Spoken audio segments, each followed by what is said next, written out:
때는 바야흐로 1997년 제15대 대통령 선거를 한 달여 앞두고 있던 때였습니다. 저는 친척들과 함께 할아버지 집에서 TV를 보고 있었는데 그 TV에는 여론기관에서 조사한 대통령 후보들의 지지율이 나오고 있었습니다. 당시 6살에 불과하던 어린 저는 단지 초록색을 좋아한다는 이유로 초록색 숫자 2번을 사용한 김대중 후보가 대통령이 되면 좋겠다고 가족들 앞에서 이야기를 했었습니다. 그런데 대뜸 할머니께서 뭔 소리고 이회창이가 대통령 돼야지 네 그럴 거면 나가자라 라고 하는 게 아니겠습니까? 상황만 놓고 보면 자신이 지지하지 않는 대통령 후보를 응원했다고 6살짜리 어린 손자를 문 밖으로 내쫓겠다고 으름장을 놓았던 것입니다. 당시 저로서는 할머니가 갑자기 왜 저러시나 이해하지 못했습니다. 그리고 꽤 많은 시간이 지난 후 부모님을 비롯한 모든 친척이 다 경상도 분들이시며 경상도와 전라도에는 지역 감정이라는 것이 있고 경상도는 이회창 후보를 그리고 전라도는 김대중 후보를 지지했으며 서로가 서로를 극도로 싫어한다는 사실을 알고 나서야 할머니께서 왜 그런 말씀을 하셨는지 알게 되었습니다. 사실 대통령 후보를 놓고 펼쳐지는 이런 대립 현상은 오늘날 사회 갈등이 다양해지고 심화되면서 더욱 문제가 되고 있습니다.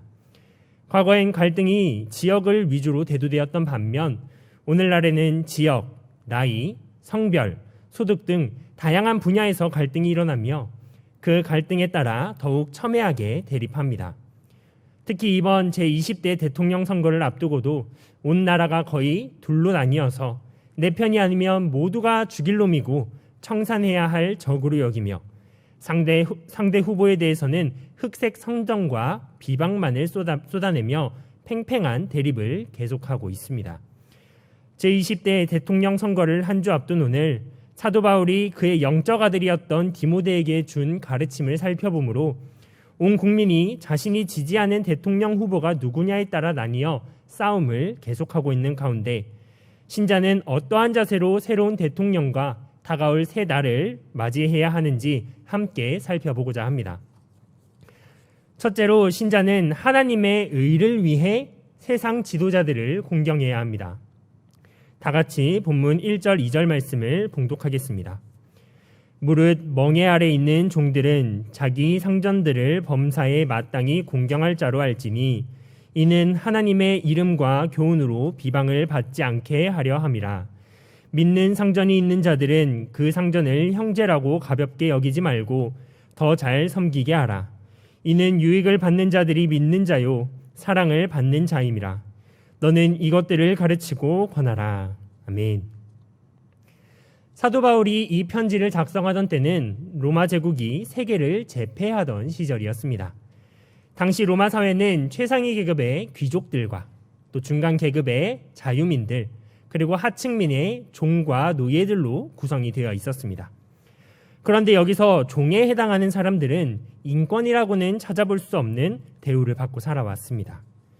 그들은 상전의 불합리하고 부당한 지시에도 군말 없이 그 일들을 수행해야 했고 온갖 멸시와 천대를 참아야만 했습니다.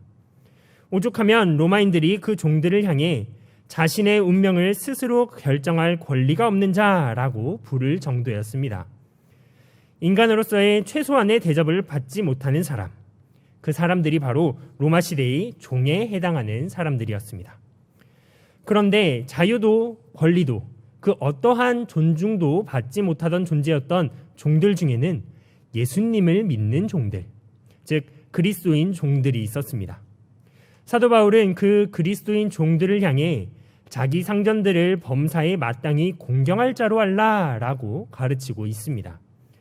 사실 기독교의 교훈대로라면 모든 사람들이 하나님 앞에서 평등하다라고 가르쳐야 할 것 같은데 갑자기 바울은 내 상전을 공경하라라고 마치 노예 제도를 지지하고 계급을 인정하는 것 같은 가르침을 말을 합니다.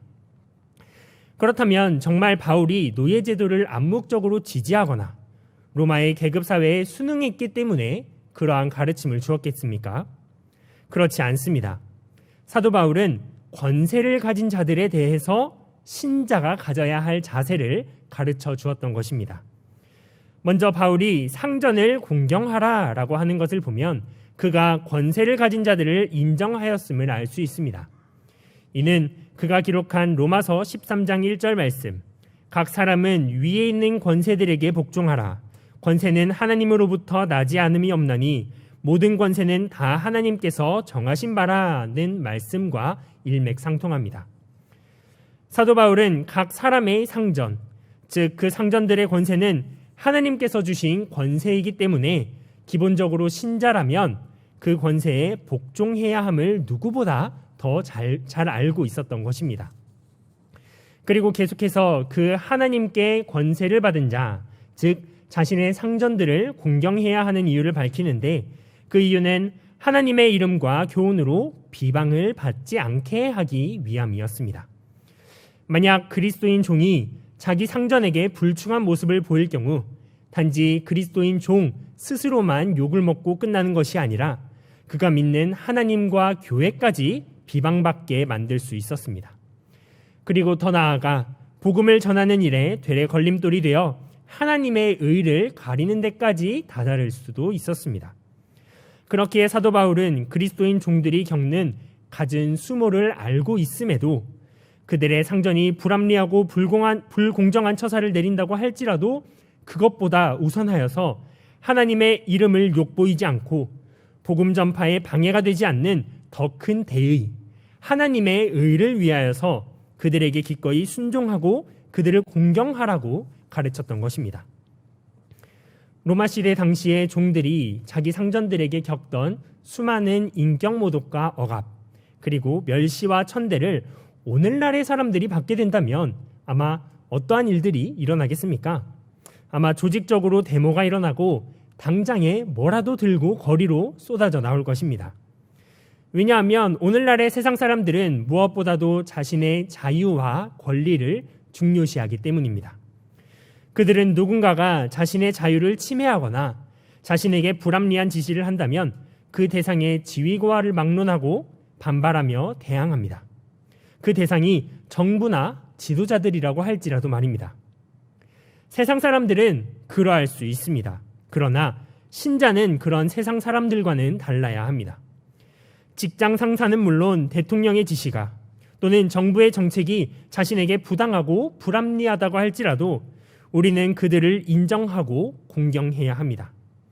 왜냐하면 내 자유와 권리를 지키는 일보다 하나님의 이름을 욕보이지 않고 복음을 전하는 일이 더 크고 귀한 일이기 때문입니다. 코로나 국내 발생 초기 신천지에서 코로나가 확산되었을 때 정부는 유독 교회에 대해서만 더 엄격한 잣대를 들이대고 부당한 조치를 취했었습니다. 기독 신자들의 입장에서는 왜 우리한테만 그러나? 애초에 신천지랑 기독교랑은 다른데 라고 할 법한 일이었습니다. 그러나 우리는 어찌 보면 불합리해 보이는 교회에 대한 방역 지침도 잘 따르고 더 엄격하게 방역을 해 나갔습니다. 왜 그랬겠습니까? 그것은 바로 하나님의 이름을 욕보이지 않고 복음 전파에 거리낌이 되지 않도록 하는 하나님의 의를 위해 기꺼이 그렇게 했던 것입니다. 신자는 이래야 합니다. 비록 내가 받는 처사가 불합리하더라도 그들의 명령이 하나님의 말씀을 대적하거나 그 말씀에 어긋나는 것만 아니라면 하나님의 의를 위해서 기꺼이 나의 손해쯤은 감수할 수 있어야 합니다. 한 주 후면 이 나라에 새로운 지도자가 선출될 것입니다. 그 지도자는 여러분의 마음에 들 수도 있고 들지 않을 수도 있습니다. 그 지도자가 공경받을 자격이 없는 사람이라고 생각이 들 수도 있습니다. 또한 그 지도자가 추진하는 여러 정책 가운데는 나에게 부당하고 해가 되는 정책들이 있을지도 모릅니다.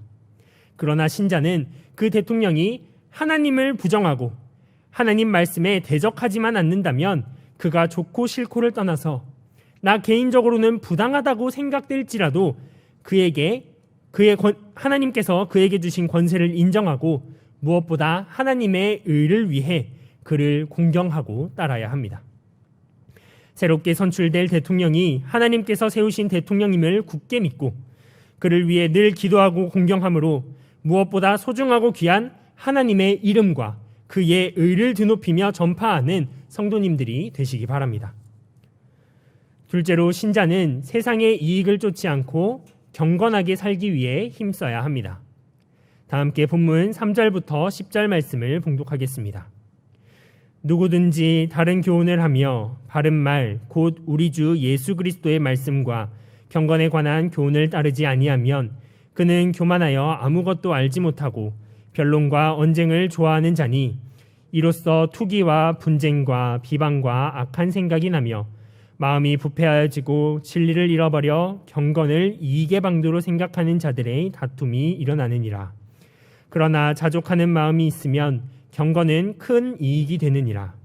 우리가 세상에 아무것도 가지고 온 것이 없음에 또한 아무것도 가지고 가지 못하리니 우리가 먹을 것과 입을 것이 있은즉 족한 줄로 알 것이니라. 부하려 하는 자들은 시험과 올무와 여러 가지 어리석고 해로운 욕심에 떨어지나니 곧 사람으로 파멸과 멸망에 빠지게 하는 것이라.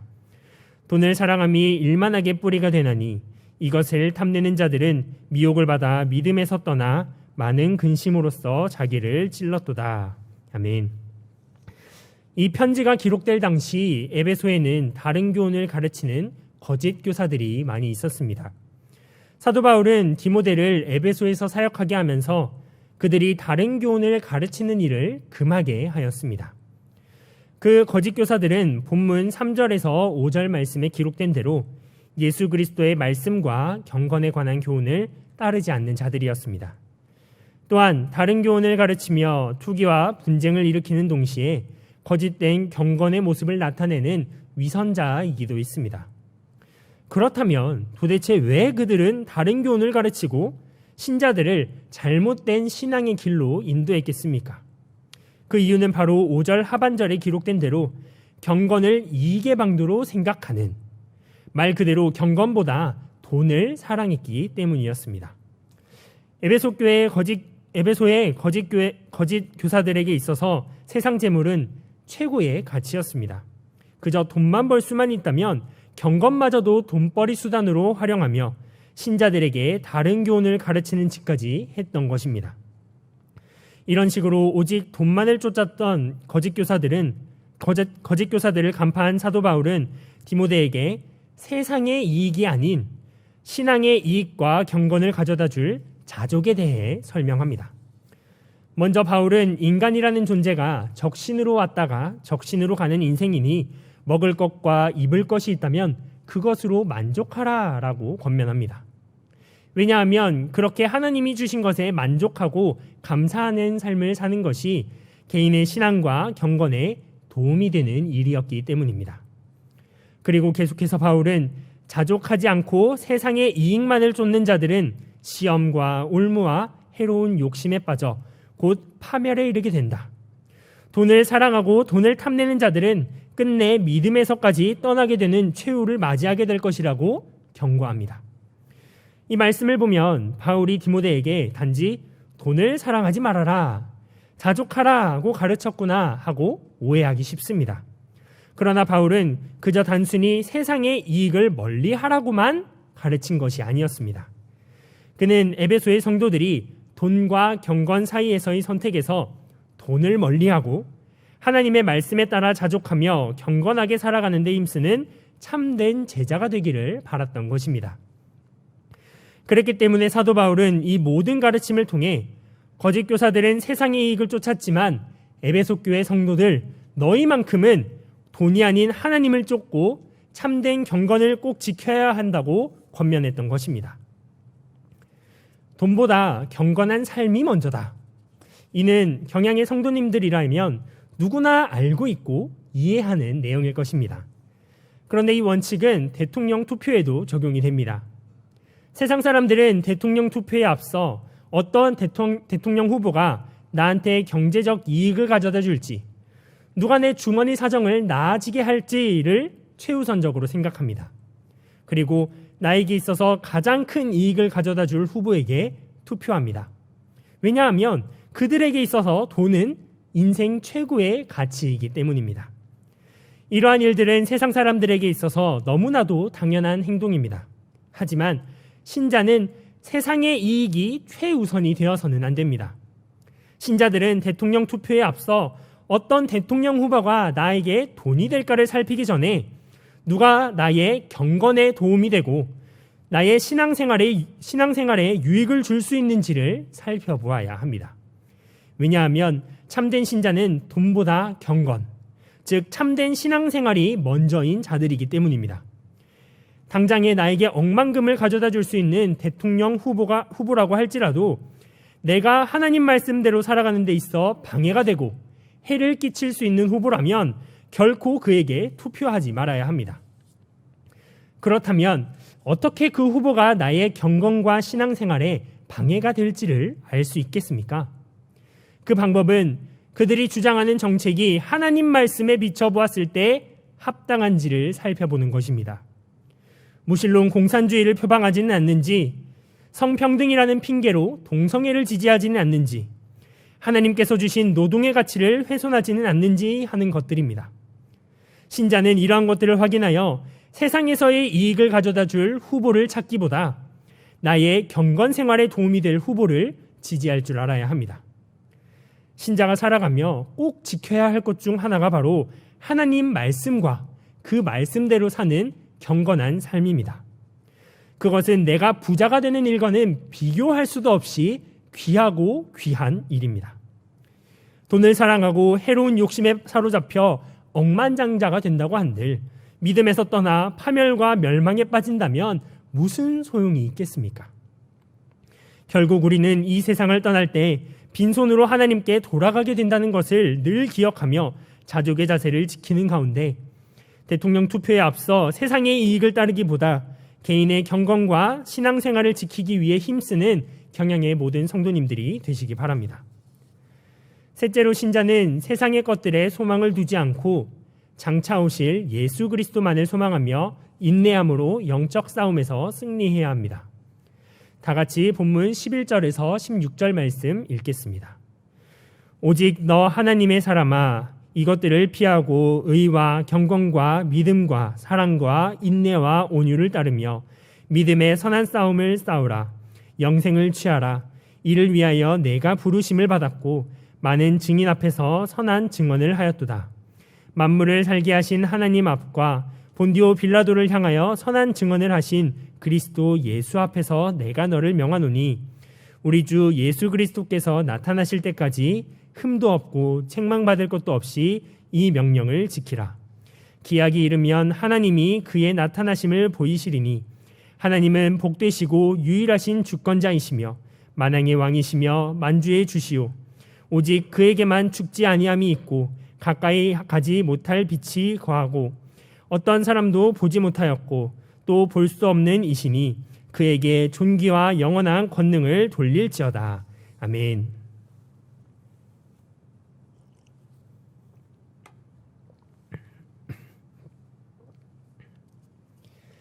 마지막으로 사도 바울은 에베소에서 사역을 이어갈 디모데를 격려합니다.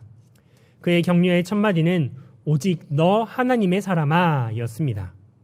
이는 디모데의 정체성, 아이덴티티를 나타내는 표현이었습니다. 너는 나 바울의 사람도 아니요 이 세상의 사람도 아니며 오직 하나님의 사람임을 강조했던 것입니다. 그리고 이어서 사도 바울은 디모데에게 4개의 명령을 주는데 피하라, 따르라, 싸우라, 취하라는 명령이었습니다. 먼저 바울은 디모데에게 이것들을 피하라 라고 명령합니다. 여기서 이것은 앞에서 살펴본 세상의 이익을 쫓고 돈을 사랑하는 것을 뜻합니다. 즉, 이 세상의 것들에 소망을 두는 일을 피하라 라고 명령했던 것입니다. 두 번째로 디모데에게 따르라 라고 명령하는데 그가 따라야 할 것은 의와 경건과 믿음과 사랑과 인내와 온유였습니다. 세 번째로 믿음의 선한 싸움을 싸우라 라고 가르칩니다. 이는 세상과 육신에 대한 싸움을 뜻하며 믿음과 경건을 지키라는 권면이었습니다. 그리고 마지막으로 바울은 영생을 취하라는 명령을 내립니다. 여기서 영생을 취하라는 표현은 영생을 얻으라는 표현이 아니라 영생을 붙잡으라는 표현입니다. 즉, 영생의 확신을 끝까지 붙잡고 인내하라는 의미였던 것입니다. 이 4가지 명령은 디모데가 반드시 지켜야 하는 명령인 동시에 그가 하나님께 부르심을 받은 이유, 존재 목적이기도 했습니다. 그는 세상의 것들에 소망을 두는 일을 피해야 했고 의와 경건을 따르며 영생의 확신 가운데 믿음의 선한 싸움을 싸워야 했습니다. 이 네 가지 명령들은 우리 주 예수 그리스도께서 나타나실 때까지 온전히 지켜야 하는 명령이었습니다. 그리고 사도 바울은 믿음의 선한 싸움이 끝나게 될 날, 즉 예수님께서 다시 오시는 날에는 유일하신 주권자이자 만왕의 왕이신 하나님을 뵙게 되고 영생과 존귀의 예수 그리스도와 함께 한다는 사실을 알려줍니다. 영적 싸움에는 끝이 있으며 그날에는 하나님과 함께하게 될 것이라는 이 사실은 디모데가 이 세상에서의 영적 싸움에서 끝까지 인내하고 마침내 승리하게 만드는 힘이요 소망이었습니다. 하나님은 신자들에게 세상의 것들을 피하라, 의와 경건을 따라라, 영생을 붙잡아라, 믿음의 선한 싸움을 싸워라 라고 명령하셨습니다. 하지만 오늘날 신자라는 사람들 중에서도 세상의 것들을 취하고 의와 경건을 멀리한 채 당장의 이익을 붙잡고 세상에 속한 싸움을 즐겨하는 사람들이 많습니다. 당장의 이번 대통령 선거를 두고도 내가 지지하는 후보가 아니면 이 나라가 망한다, 내가 지지하는 후보만이 유일한 소망이다 라는 기독교인들도 있습니다. 정말 그러하겠습니까? 내가 지지하는 후보가 신자로서 붙잡아야 할 진짜 소망이고 또 그 대통령 후보가 선거에서 승리하면 그것이 싸움에서의 진정한 승리가 되겠습니까? 그렇지 않습니다. 세상의 사람들은 그러할지 몰라도 오직 너 하나님의 사람에게 해당되는 말이 아닙니다. 우리는 이 세상의 대통령이 누가 될지, 누가 대통령이 되어서 이 세상을 유토피아로 만들어갈지에 소망을 두는 사람들이 아닙니다. 왜냐하면 우리는 이 세상의 것들에 소망을 두는 사람들이 아니라 장차 오실 예수 그리스도만을 소망하는 오직 너 하나님의 사람이기 때문입니다. 또한 우리가 싸워야 할 싸움은 세상의 것들을 더 많이 쟁취하기 위한 싸움이 아닙니다. 우리는 믿음의 선한 싸움을 싸워야 합니다. 우리에게 허락된 영생을 붙잡고 인내함으로 내 신앙과 경건한 삶을 지키기 위해 영적 싸움을 벌여야 합니다. 이 역시 우리가 하나님의 사람이기 때문입니다. 하나님은 이 일들을 위해 우리를 부르셨습니다. 세상의 것에 소망을 두지 말고 의와 경건을 따르며 영생을 붙잡아 믿음의 선한 싸움을 싸우는 일 말입니다. 다시 오실 영광의 주 예수 그리스도께서 이 땅에 재림하실 날만을 소망하며 인내함으로 우리에게 주어진 영적 싸움에서 반드시 승리하여 하나님께 존귀와 영원한 권능을 올려드리는 성도님들이 되시기 바랍니다. 사랑하는 성도 여러분, 그리고 오늘 헌신을 다짐하는 54, 55, 56 여전도의 회원 여러분, 한 주 후면 제20대 대통령 선거가 치러집니다. 여론조사만 보아도 이렇게까지 치열했던 대선이 있었나 싶을 정도입니다. 물론 제20대 대선은 하나님의 계획과 섭리 아래 그의 선하신 뜻대로 결정이 날 것입니다. 이에 대해 우리는 참된 신자로서의 올바른 자세만 견지하면 됩니다. 무엇보다 새로 세워질 지도자가 누구이든지 간에 하나님께 권세받은 자임을 기억하고 그를 공경해야 합니다.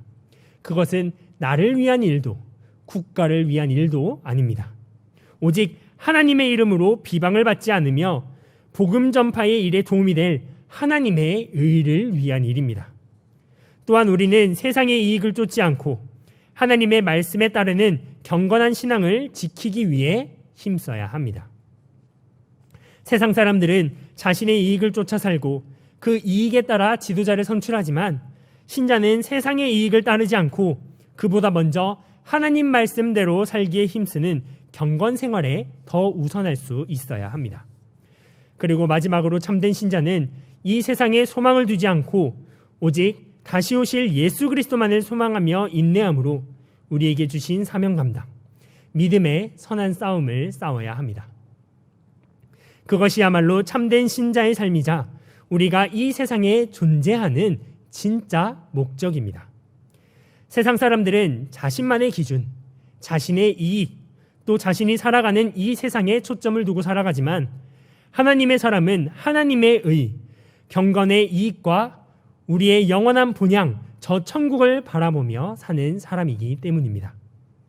대통령 선거를 앞두고 내가 하나님의 사람으로서의 삶을 살고 있는지 다시 한번 돌아보고 새로이 결단하여 하나님의 의를 위해 살고 무엇보다 경건을 귀히 여기며 오직 예수 그리스도만을 소망하고 믿음의 선한 싸움을 싸우며 살아감으로써 끝내 승리하여 하나님께 칭찬받는 복된 자녀, 오직 너 하나님의 사람으로 살아가는 54, 55, 56 여전도의 회원분들과 경양의 모든 성도님들 되시기 바랍니다.